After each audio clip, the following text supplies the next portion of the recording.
Identity beyond alcohol. Building a stronger you, creating an identity beyond alcohol. What a great topic. And we touched on this a little bit in last week's episode. So feel free to go back and check that one out if you didn't get a chance to. But we did talk a little bit about identity. And we talked about how scary and weird and even funny it is to ask, like, who in the hell am I without drinking, without alcohol, without this substance, this lifestyle that I led for a very long time? And even if you're more of a social drinker, but you're listening to this right now going, yeah, I don't know that I definitely have a huge problem, but I also see that it is an issue and it's not serving me right. I want to see what life is like without it, taking a break from it. Or if you're on the other end of that and you go, yeah, man, this thing is actually causing a lot of problems. My drinking habits over the years, it's progressively gotten worse. And I think I need to make some changes. I think there might be some issues here I need to take a look at. And regardless kind of where you're at, I think we can all come to the same conclusion in the fact when we ask ourselves, does alcohol really serve a positive purpose? Does it serve me well? Does it serve my family well in the long haul? And I would hope that all of us would say no. Like I've said many, many times, I've still never met anyone who said my habitual drinking habits have really improved my life. Haven't heard that. And I know for me personally, man, it had nothing but negative impacts in the long term. Now, in the short term, is it a way to escape? Is it a way to alleviate some stress in the short term? Absolutely. But the problem with that is that we begin to rely on it and we begin to use it as one of our main tools over time to deal with life. And that is when it can become an issue. And so that leads us back to, who the hell am I without it? Like, what do I do? Who am I? Who am I as a father? Who am I as a friend? Who am I as a business owner? Who am I as Shane Raymer? And I really didn't have any clue who that was at, 30, 31, 32 years old, leading up, right before I decided to give it up. I had no idea. I was wearing a mask and it was very suffocating, very, very suffocating. So, I told this story a little bit last week, but I wanted to tell it again briefly in case somebody didn't listen last week, because it really exemplifies the identity phase that a lot of us go through when we quit, when we give up alcohol. And I think it was Matt in the Victory Circle. I don't think Matt will mind if I mention this, but I think it was him who had mentioned this part, like, who am I? Like, sitting in it. I think that's what he said. He said, man, I just got to sit in it. And we have to sit in some things sometimes. You sit in the shit. You got to sit in the shit. But it makes sense. Like, sometimes, man, things are shitty sometimes. And sometimes instead of running from those situations or trying to hide from them or trying to put the mask on or escape from them, we have to learn to sit in them just the way they are. Because remember, everything is impermanent. The good times, the bad times, it's all impermanent. And one day we will exit this earth. And I personally want to be able to look back at the end of my life, if I'm lucky enough to know, and be coherent enough at that point, or have a chance to, and go, man, I did all I could. I became all I wanted to be. I followed God. I led my family well. Was I perfect? Absolutely not, but I did my best. And sometimes that means we have to sit in life's crap sometimes, and it's really tough. But if we believe in the idea that everything is just the way it's supposed to be right now, right here in this moment, and as my good buddy C would say, I wouldn't change it if I could. And people go, man, that's crazy. I just went through this and that and this and that and that over there. And man, it was so difficult. And what do you mean you wouldn't change it if you could? Well, it's a lesson in acceptance and understanding that there's a lot of things that are out of our control. And sometimes the things that life throws at us, we have to make adjustments and sit in those things. So, Matt, great, pointing that out. I really appreciated that. And it gave me some things to think on and remember back a little bit too, and that reminder, like, everything is impermanent. I want to stress that. So if you're going through something amazing right now and you're feeling great, it's awesome. Enjoy it. Sit in it. Love it. Soak up every moment because it's impermanent. And if you're going through something terrible right now, same thing. Do your best to sit in it. You don't have to enjoy it. You don't have to like it. You don't have to be happy about it, but you have to accept that that's the way it is right now. And you have to also remember that it's not going to last forever. There's a light at the end. I think it's Isaiah 9:3, Isaiah 8:3, something like that. But all who have walked through, or those who have walked through darkness have seen a great light. There's a light at the end. There's a light at the end. So hang in there. So let's talk a little bit about identity here. And I want to share the Wrangler story again. And like I said last week, if you caught last week's story, or if you caught it on last week's story, I've told it before. It was very, very early in my own walk, alcohol free, and just a funny story of identity. And so I grew up in California, man. Mainly Northern California, Solano County area, but also spent some time down in Southern California, in Torrance, California, Huntington Beach, California, and then obviously vacationed and visited a lot down there, San Diego. So pretty much I've been up and down the state of California my whole life, longer at times in other areas, of course, but I'm a California dude, man. I was born and bred there. It's what I know, the culture, the people, just, the skate culture, the punk rock culture, that California love, man. And it's a great state. There's a lot of crazy stuff going on, unfortunately, there at times, but at the end of the day, so many great things to do, so many great people, beautiful places to go. And that culture there, I'll come back to the skate culture, the punk rock culture, man, had me growing up. I went through the whole grunge phase and punk phase, back when Nirvana in the early 90s, and man, it was flannels and Vans and Dickies and, punk rock shows and skateboarding and BMXing and that whole thing. And so that was kind of who I had built this identity around that. When I even think back about that, that was my identity, and it still is to some extent. There's a huge piece of me that's never, ever going to go away. Even at 43, there's so many great times in my life that I spent with that. But needless to say, as I came out of getting some help in treatment and got sober and started to change my routines and thought process, I really didn't know who I was. It was one of the most confusing times. I think people ask, well, what was it like? And I said, man, well, like trying to reestablish yourself and figure out who you are is really one of the toughest things. And you got to be patient with it. Number one, it does change. It does get better, but you have to sit in it. You have to let the process happen, and you got to do the next right thing and make good decisions along the way. Have plenty of support, all that stuff. And I was doing that at this time. I think I was just a couple months sober, trying to figure this thing out. Who am I as a dad? My daughter was like 3 at the time. I'm still married. Was still married to Jess, still am today, thank God. But we've known each other since 6th grade. And so we spent a lot of time together growing up. And then when we got together, partying and hanging out and just doing all kinds of stuff together. And then all of a sudden your identity shifts and it changes in this huge change. It's like no more alcohol. And as alcohol was such a focal point in so many parts of our lives, between friends, family, events, like it was normal. And it's so normalized today. That still hasn't really changed. But at that time, it was so foreign to me to understand who I was without that in my life.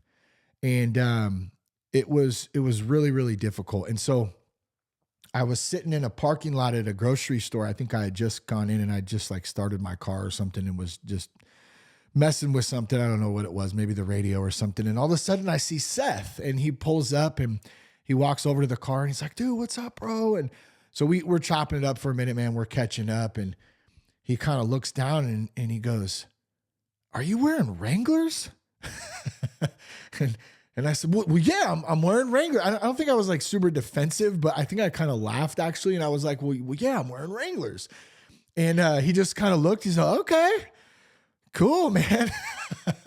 and you have to understand, like for me, like wearing Wranglers was super foreign. Like I'd never wear Wranglers. Like I said, it was Dickies, it was Levi's, it was shorts, even Dickies shorts. Like it wasn't Wranglers,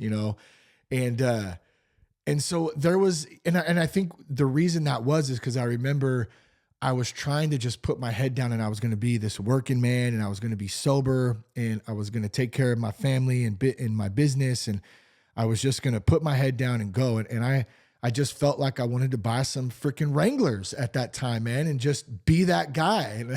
And nothing against any of that. I think it was a great mentality to have, actually. It helped kind of move me forward a little bit, but there's some comedy in that because I just didn't know who I was. And I still wasn't comfortable in those Wranglers. And I also wasn't comfortable in the Dickies at the time either, or the Vans, just because like there was this huge transition in my life at the time. And I know there's so many of you out there who are either actively going through that or have been through it. And so you know what I'm talking about, or you're experiencing and you're going, okay, well, if you're experiencing it, I just want to tell you it's normal. It's totally normal. Like it's okay. You're figuring out who you are, your organic self, your natural self, without substances taking place to alter the way you feel, the way you think, the way you talk, the things you do. And it's hard sometimes. It really is. And, I even remember coming out and trying to connect with my wife again and trying to figure out, because the only way that we really knew how to connect before was if we went to a party or we went to dinner and we were drinking. That was the way we connected.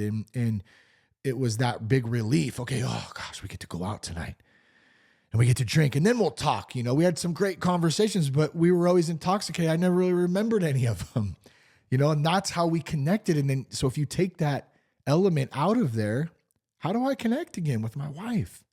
Even though I've known her since 6th grade, it was very, very difficult. And it took time. It took a lot of work. There's a lot of ups and downs. And there were some times when, of course, both of us, I'm done with this. I'm over this, and you work through it though. You hang in there and you work through it. And it's the same thing with the identity stuff and all of this, doing the work, showing up, putting those components in place to, make sure that you're going to find success. That's what this is about. And so the identity beyond alcohol is a real thing, and it takes time and it takes commitment and it takes understanding in yourself and being patient with yourself and not beating yourself up over it. And it takes support. You need to have other people speaking into you. So yeah, Wranglers. And for the record, I mentioned this last week too, I do have a couple pairs of Wranglers. I had a big meeting that I hosted and helped with just a few days ago. I wore my Wranglers.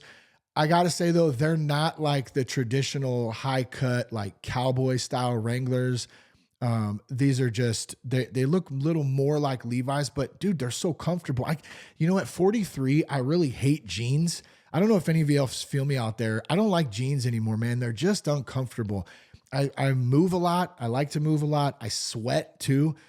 I met up with Seth a couple of nights ago. We had a great dinner together and hung out and had some great conversation and stuff. And we were talking about that, about sweating. Like, I'm just a sweat dude at the gym. Oh my, dude, I sweat like crazy, bro. It's insane. And I asked Jess, she said, well, that's good. You're sweating out all the toxins. And all right, I guess, but it is annoying. And so jeans, man, they're just uncomfortable. And so I have to find some that have that movement ability and that stretch kind of material. I'm not trying to wear tights either.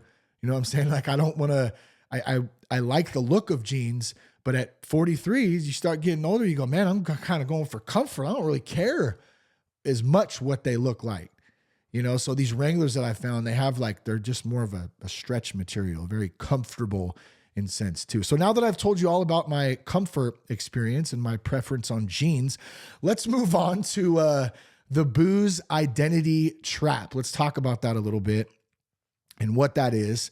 And you get wrapped up in that, okay? And I can so relate to this as kind of the party, like the party persona.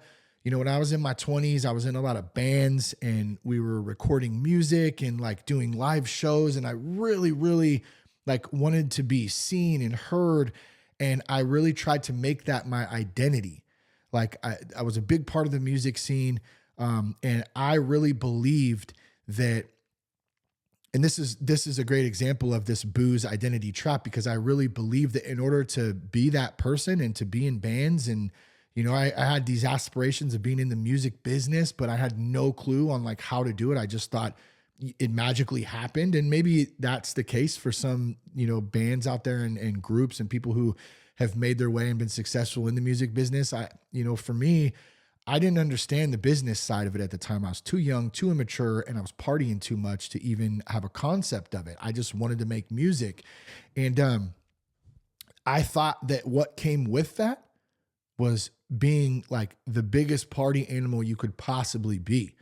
And I wanted that identity. I wanted that image. I wanted that, that kind of a clout, I guess, that, yeah, man, oh man, he's crazy, man. Oh, he's, party, like that whole identity. And so what it did is it created this identity around me, that's who I thought I was. And as time went on, I just continued to bury the real self, the natural self.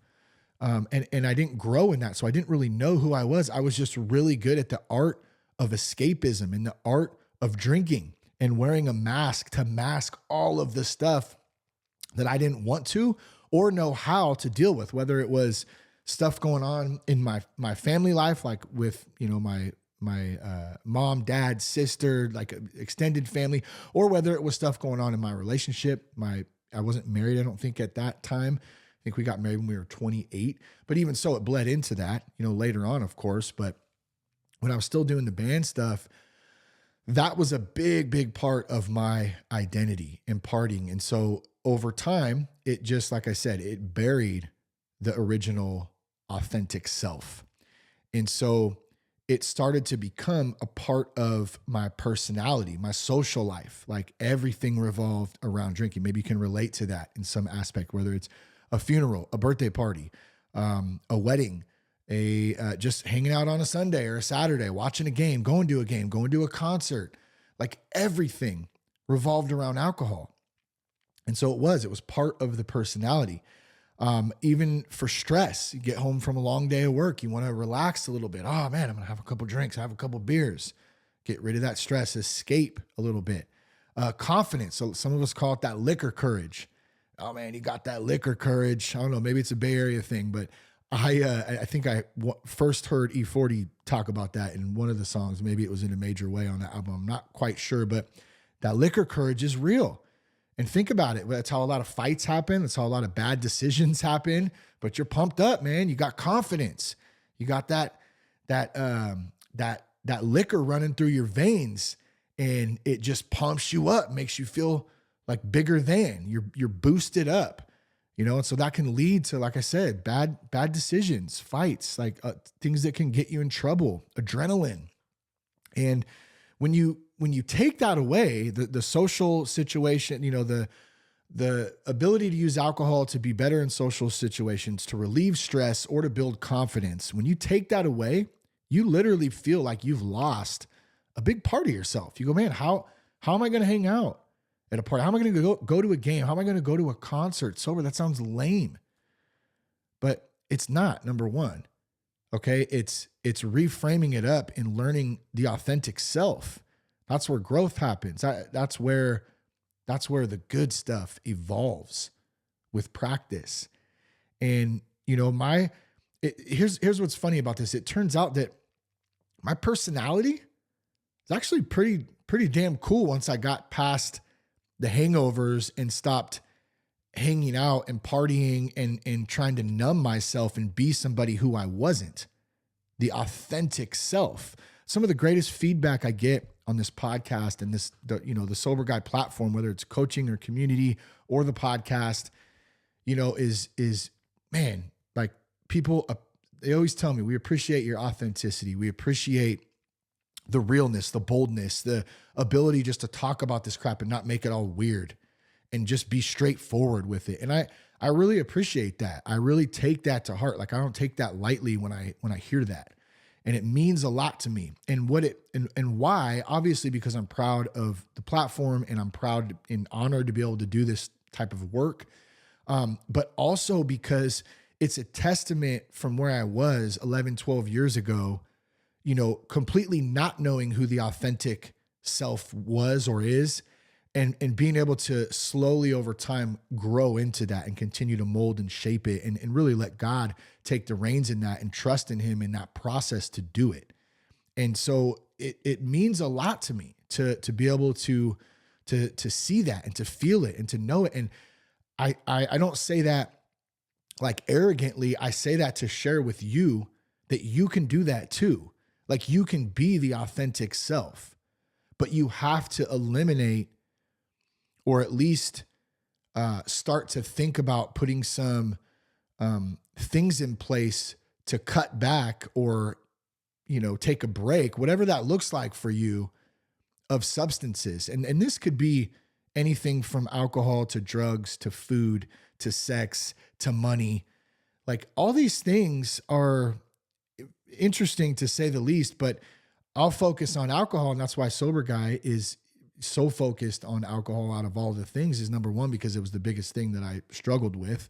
And number two, it's took so many people from me, in whether physically they're not here anymore or mentally, emotionally, relationships. Alcohol is, it can really do some damage to people individually, to families, to their personal lives. And I just, it hurts sometimes. And so I think it's very motivating for me too, to try to help others out there see like that. Hey, there's another way, there's another path. And just because everyone says that you got to drink to have fun, like, and to do life, like you don't. And I want to say it, like the caveat to that too. I was telling Seth this when we had dinner the other night. Like, I get it. You don't think like I don't, even after almost 12 years without alcohol, you don't think there's days when I come home and just go, damn, I just wish I could just freaking escape right now and just numb out.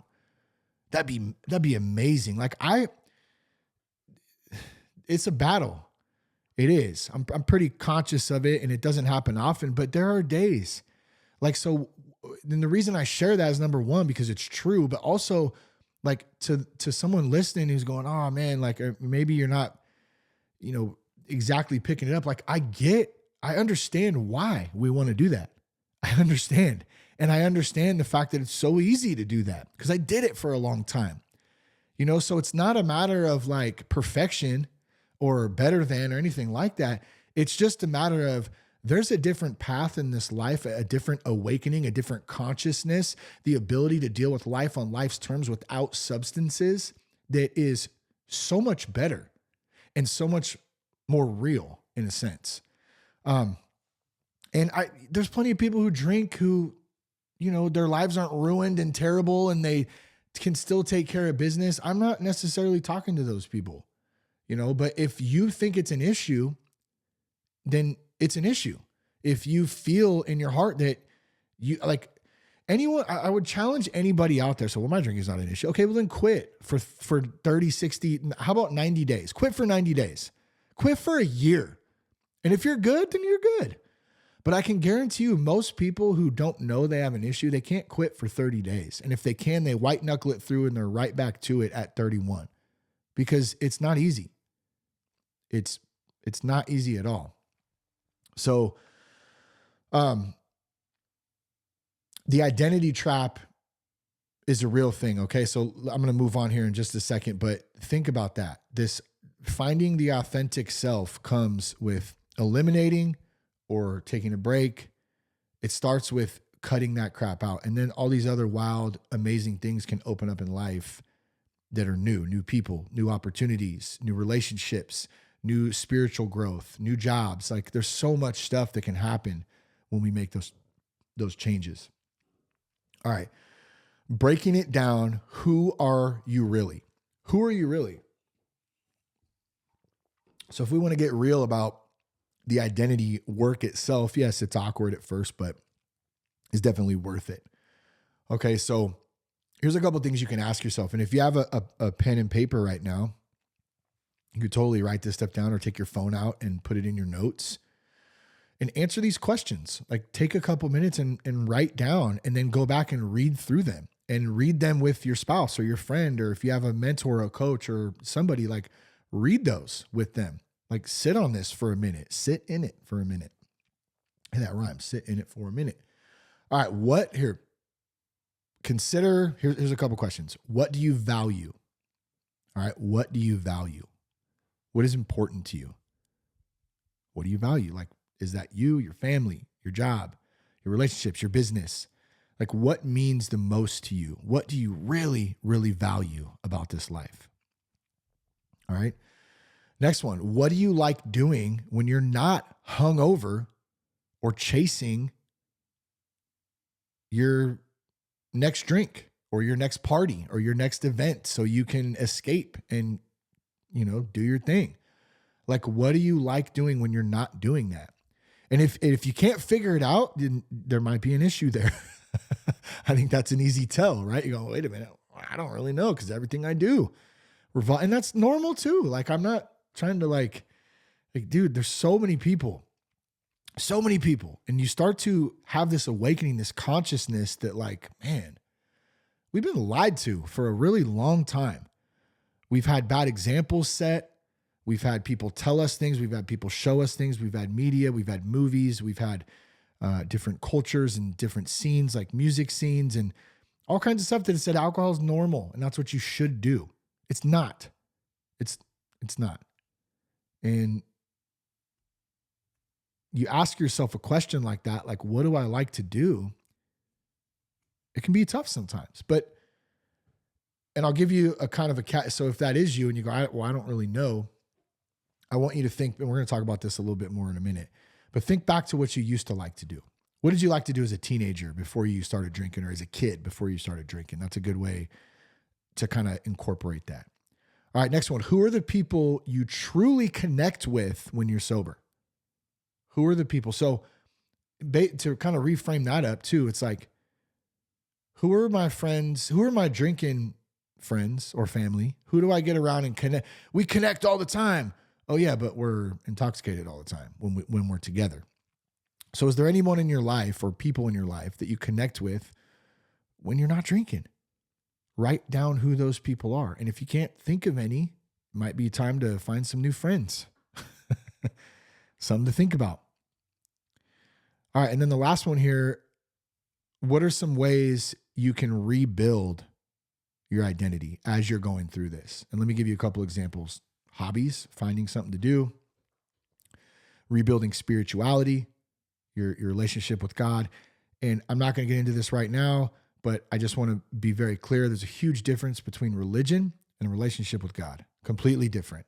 So we're talking about spirituality, a relationship with God.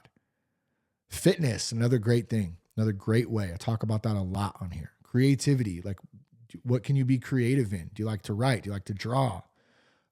Being of service, like take on some sort of service. Is it serving at your kids' little league games, running the snack bar, serving at church? There's all kinds of ways you can serve, serving in your kids' school, serving on an extra committee or something at work, or creating something if you're a business owner to help be of service that's helping give back to the community. There's all types of ways. Serving at your meeting if you're going to meetings. Those are ways that you can start to rebuild that identity. Being a better father, huge, probably one of the most important things in life. You can rebuild that identity as a father over time. And then just being reliable, just being a reliable person that people know, like when they, oh yeah, Shane's here, oh man, I know he's going to show up because he's reliable. I know he's going to be there. I know he's going to do a good job. Like those are things that I take really serious. And I take a lot of pride in those, a good pride, and so that has helped to rebuild the confidence, the identity. And I want to kind of tell you one more quick story. And I've told this one before, but it's been a while. I think every 30 to 40-year-old goes through the famous mountain bike phase. Oh man, I'm getting a mountain bike, man. Yeah, I'm getting a mountain. I'm going to start riding again. And man, you get the whole, man, you start looking and you're going through, should I buy a used one? Should I buy one brand new? Should I spend, $500? Should I spend $2,000? Start asking your, what about you, man? What about this brand? And you're looking all over, you're researching, you're doing the whole thing, going through the famous mountain bike phase, man. 35, just ready for that mountain bike. You're so pumped on it. Maybe you're buying the helmet. You got the Oakleys going on, man. You got your route planned out. Maybe there's some doubles. There's some doubles in a creek dive down you're going to get down on. Because, man, it's the mountain bike phase, midlife crisis mountain bike phase that you love and you're so pumped about. So pumped. I'm spitting all over the mic right now. But think about it. It's kind of funny, right? And a lot of us have done it or do it. And by the way, I just want to actually say I'm looking at mountain bikes again. I went through this phase in my 30s, and it was great, man. I picked up a bike on, I think it was like Craigslist or something, from this firefighter out in Sacramento, and he just gave it to me for like $400. It was sweet. It was super well taken care of. Great bike. I ended up getting rid of it when we moved. But for that first year, man, I was riding it all the time. It was so fun. I had the helmet. Had the gloves, man. I still have the gloves, actually. Probably use them this time. But I really enjoyed it, even though it's hilarious and it's funny. And it was kind of a phase at the time. It was a great time. It was great exercise, too. And that's kind of why I'm going to get another bike here soon. I'm doing the whole same thing I was just making fun of myself for. Is I'm looking different brands, talking to my buddy Twigs, man, who's big on bikes and knows all the ins and outs, and ask him a couple questions on what I should get. But here's the connection to that, okay? Here's the connection to that. Well, you think about it, let me ask you, what do you think the connection is to that? Before I just tell you, what is the connection? Like, why do dudes, especially ones who make changes in their life and they get sober, and maybe it's a motorcycle or something. I mean, you can take that same scenario, mountain bike scenario, and stick anything in there that's like, similar to that. Like, it's almost like a mini midlife crisis and you're trying to find something. That's okay. That's okay. As long as it's something positive, of course. We hear a lot about a midlife crisis as people leave their families and do stupid shit. Like, that's not what I'm talking about in this one. I'm talking about something positive that you're trying to reconnect with. So what do you think that is to reconnect with? And hopefully someone out there said, well, man, to your childhood, riding bike. How many of us rode bikes as kids? Man, I was riding bikes all over the place as a kid. It was some of the best times of my life. Best times of my life. Riding around the neighborhood, riding down to Burger King, riding down to Taco Bell. We used to go in there and we jack all the sauce packets, man. We were so stupid. We jack all the sauce packets because back then it was $59.79, $99. Remember that commercial, Taco Bell? $59.79, $99. That was the best, man. You get a taco for 59 cents. So like you go down, you're skating or you're riding your bike. You're like, man, dude, I got $1.11, man. I'm about to get a tostada and a water cup and a taco. Does that add up correct? I don't know, man. I need a quarter. You got 30 cents. You got 30 cents. But you could buy a couple items for $1.50 and then get a water cup and fill it up with soda and then sit in there and be jackasses and have a great time. That's what we used to do. And then we'd jack all the sauce packets and we'd go sit out on a nut tree road in Vacaville and we'd stack them up in the middle of the road and watch the cars run over them and then explode everywhere. It's so ridiculous, right? It's so dumb. But I gotta say, like, as a kid, we had some great times. This was all before we were drinking and smoking and doing stupid stuff and having responsibilities and having the weight of the world on our shoulders. Like, I think back about those times. And even though some of us didn't have the best family environment to grow up in, I know I didn't. My parents did the best they could, but it wasn't always great. I tried to be out a lot. Like, I still had a lot of good times out with, just hanging out with my buddies and doing those fun things, riding bikes, skating, stealing Taco Bell packets and sauce packets and watching them explode all over the place. Like, those were good times. And so back to the mountain bike thing, that reconnection is reconnecting to that childlike spirit. And that's what God wants us to do. He wants us to be children of him. And we have to live in this world, but not of this world, but we live in this world. And we need to have that childlike faith. And in order to do that, the world, we can't do that because the world comes in and it just freaking devours us if we allow it to. And a lot of the time we don't even know we're allowing it to, but it will. And so we have to reconnect to that. And we have to find that spirit inside of us that was pure and genuine and fun. And bikes is a great way to do that.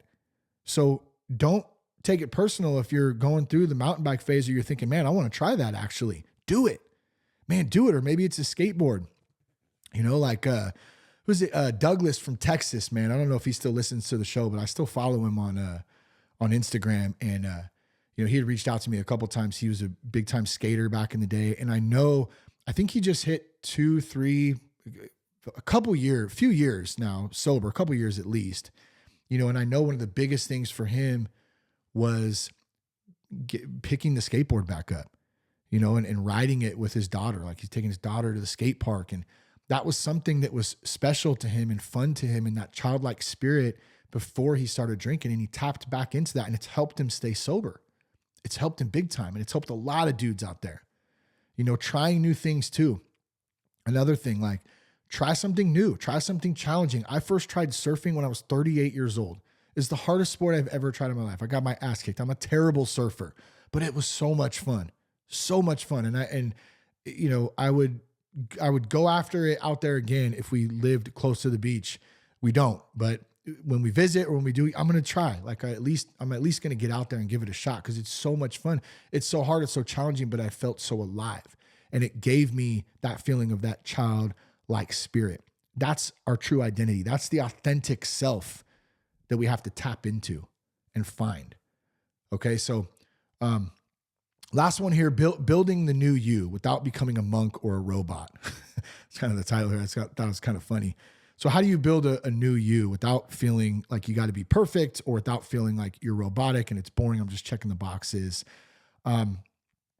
It's okay to feel awkward for a little bit. It's okay to feel out of the normal. It's going to feel like that. It was strange. It was awkward for me for quite a few months when I first got sober.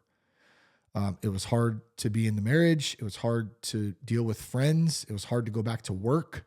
It was hard, but I put the resources in place, community, mentorship, coach, sponsor, and I just did the work, and I really tried to stay plugged in, and I did my best to stay away from old people, places, and things that wasn't serving me well, that might tempt me in that time.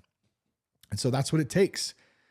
It's going to be a little bit challenging at first, but it gets better is what I'm saying. And you have to emphasize the progress over perfection. It's not about being perfect. You're making progress one step at a time. So in other words, you don't need to become a CrossFit, meditating, vegan, journaling for 17 hours in a day and having the perfect morning routine, checking all the boxes in order to have success. I mean, if you want to do that, feel free. I don't care. Like, great. But I'm just trying to say, it doesn't have to be all or nothing, because I know a lot of us, like myself, are all or nothing. And I'm learning how to take my time a little bit better these days and how to kind of balance some things out, which is tough. So a couple of things too that are important. Setting boundaries. You have to have boundaries with people, places, things. Like, know where you're going ahead of time. Know who's going to be there.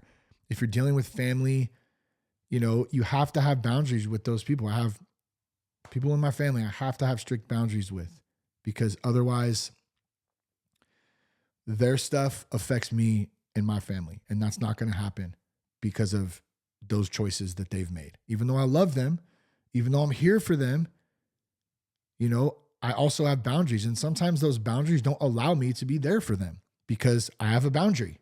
It's just the way it is. And, my success in staying sober and leading my family well is the most important thing to me. So finding purpose is another one. And you can find purpose in doing something that you love. And most of the time, it's in doing something that is of service to others. I know that for a fact. Part of the reason I started the podcast, I've found huge purpose in that. It's been a huge source of strength for me to help me get through some tough times and to stay motivated to serve others. And it also gave me that creative outlet because, like I mentioned before, I in my music career, my young music career that had aspirations, and I had a great time, a lot of good times in that, even though there was some heavy, gnarly partying going on. When I gave that up, I lost that sense of me. And that was really hard. Like I didn't even play guitar for a couple of years after, because I correlated it with a lot of negative stuff.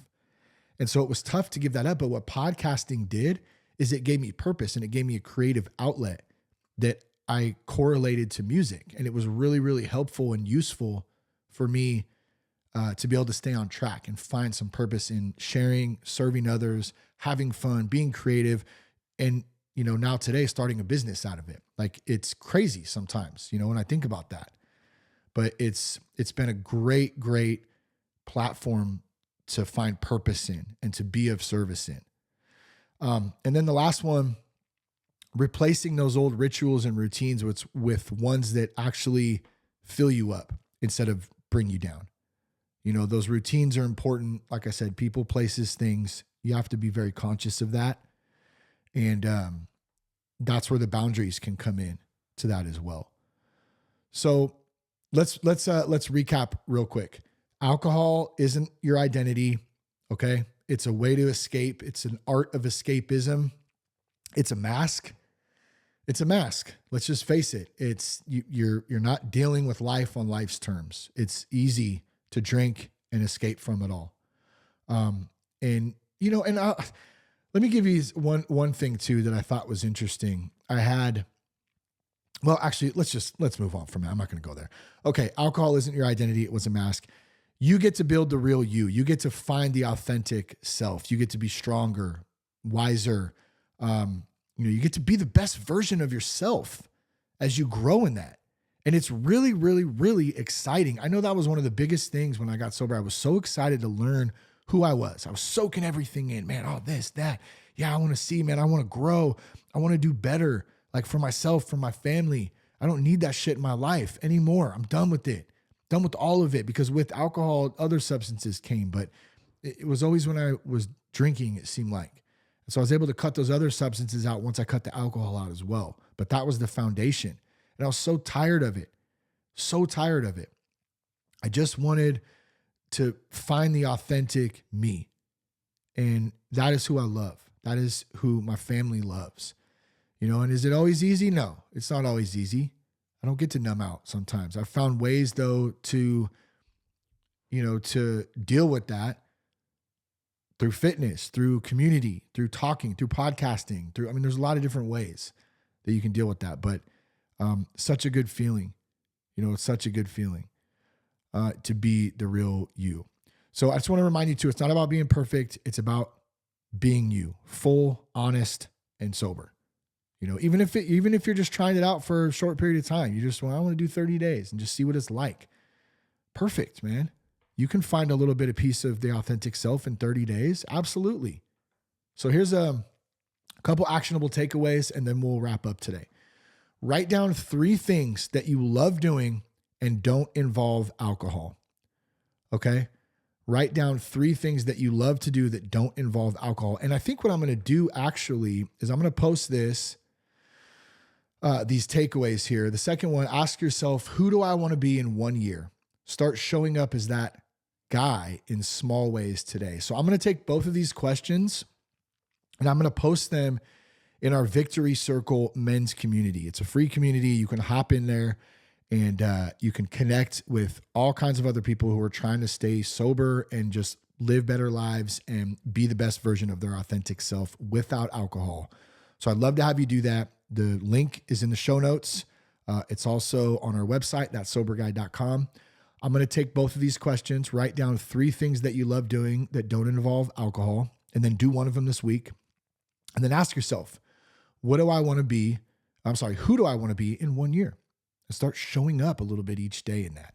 So I'd love to have you join in there if you're not already in there. And then I'd love to have you answer these 2 questions, these takeaways, and start to ponder on that as well. So I appreciate you guys tuning in today. You do not have to do this alone. man, you're not alone in going through this process. And it takes time, it takes patience, it takes support, but you have all that. You can have all of that. There's so many resources out there. One of them being the Victory Circle, of course, like I mentioned. And also, if you're interested in one-on-one coaching, if you want deeper support, you need some to put a plan together. You like meeting every week. We offer that as well too. You can find both of those at thatsoberguy.com. All the links will be in the show notes, so they're very easy for you to find. And man, I appreciate you guys tuning in today. Thank you for listening to That Sober Guy podcast.